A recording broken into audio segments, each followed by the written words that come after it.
Hey, it's Big Game James McCarty, the sports director at Flag Family Media, and I'm here now with one of the senior linemen of the NDSU Bison, Cody Mauch. How are you doing, man? Doing great. I'm playing football again. It feels awesome.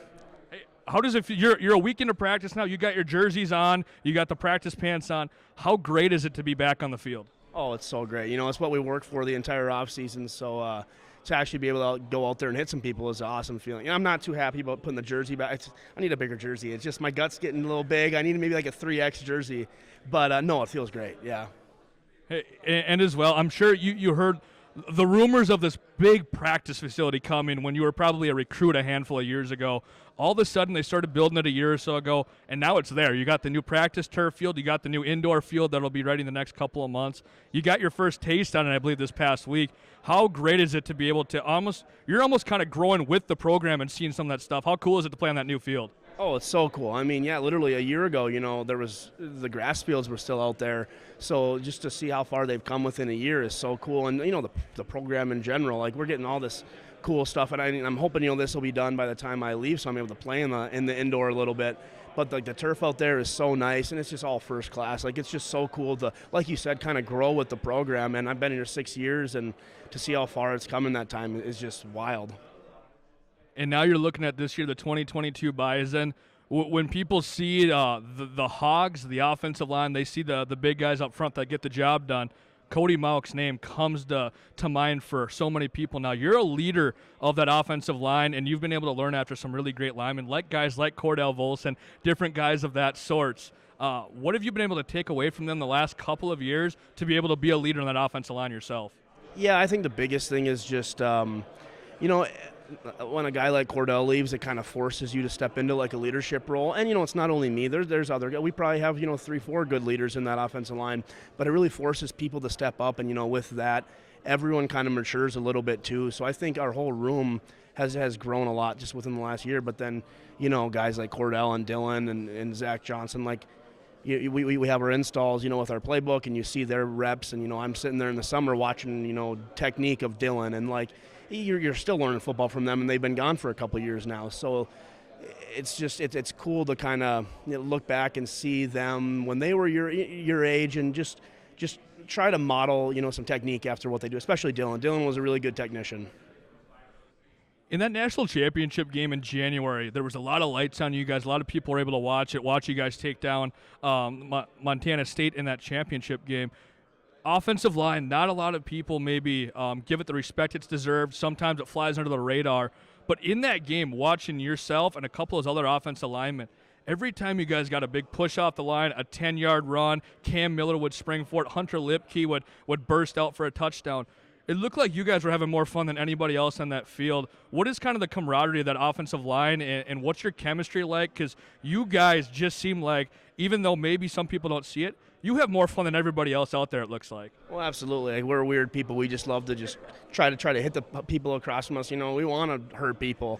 But, you know, it makes it so much easier, too, having guys like Cam, like Hunter, Jalen, Kobe, you know, all these guys to block for, because they make us look good at a lot of times, too, breaking tackles and whatnot. But, oh, shoot, like I said, we just love to hit people. And, like, we're such a close room. Like, we do everything together in times like this in camp. You know, we have meetings at 3, and we're in there at 2, just kind of coming up with all these stupid hypothetical questions within the room, and just like, we just think of the most off-the-wall stuff, and it's stuff like that just brings us closer, and it makes you want to do that much more for the person next to you and like behind you as well.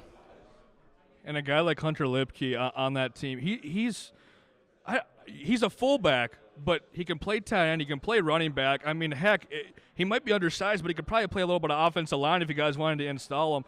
Knowing that you have a guy like him behind you as a freight train, how confident does it get your offensive line knowing, all right, we got the front four, that first linebacker, he's going to pop and he's going to spring Cam or whoever else is back there? Yeah, it's such a great feeling. I mean, you get a guy like that doesn't come very often. A guy who, like you said, he can play running back, he can play fullback, he can play tight end, and I bet he could come play left tackle too if he wanted to.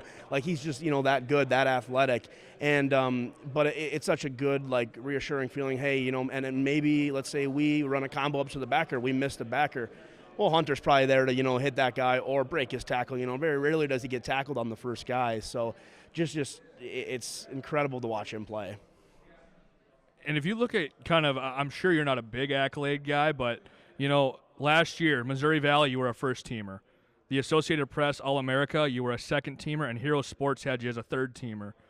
Does it put a little bit of a chip on your shoulder thinking that nationally they think that you're good but not great, knowing that you guys have won those national championships, knowing that you've been there, done that? Do you look at something like that as bulletin board material and say, hey, XYZ outlet, watch me become a first-team All-American because you said I wasn't last year?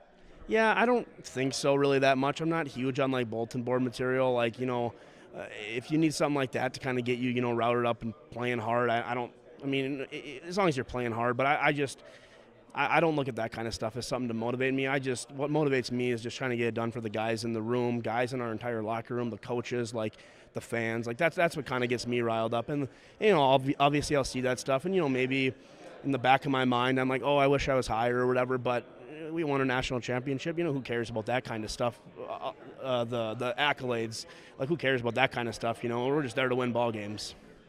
You've done a whole heck of a lot of that. You're a few years here at NDSU, that's for darn sure.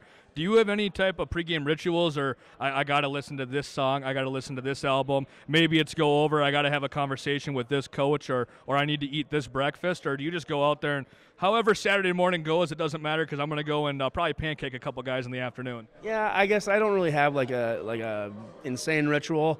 I don't listen to music before games. I used to when I was younger. I listened to some 80s metal, and excuse me. No, I don't really do that anymore. I just, I get my pads on, and when I'm sitting in the locker room, I just kind of like watch and just listen to kind of what everyone else is doing, because some guys have their headphones on and their music's playing loud, and you just kind of hear.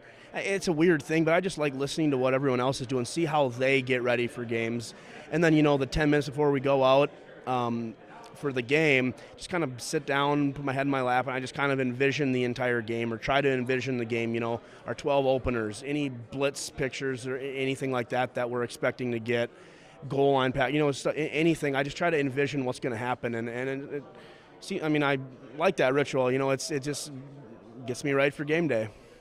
Hey, you know what? Hey, if it works, it works, and it's got you a couple player of the weeks and things of that sort, so it's definitely working. The last thing I have for you today, small town North Dakota is where you're from. What would you be saying to you? Look out in those bleachers of the Fargo Dome, and you see all those young players, potential players that are playing youth football, middle school football, varsity football. One day they want to be the next Cody Mauch out there. What would you say to them if they wanted to be in your shoes in the next handful of years? I think the biggest thing is just not like you never want to get caught up looking 5 years in the future. You want to worry about what you're doing right now. Like for young kids, if it's playing fifth grade football, have a blast with your fifth grade buddies, like that kind of thing. If you're in high school, enjoy your high school days. Like I think if you really live in the moment, it'll really help you get to where you want to go with your goals and your dreams. So you got to live in the moment. I love that. Cody, thanks for a couple minutes of your time today. Good luck to you this season. I can't wait to watch the big dogs do what they do, pushing around all of FCS football, and we'll be hoping to see you guys down the road. I won't say what everybody's thinking, because I think it's not expected, but I think I know where you guys want to be. So have a good one, man, and we'll be pulling for you this year. Absolutely. Thanks, James, for having me on. I'm Big Game James McCarty, the sports director at Flag Family Media. Have a great rest of your day.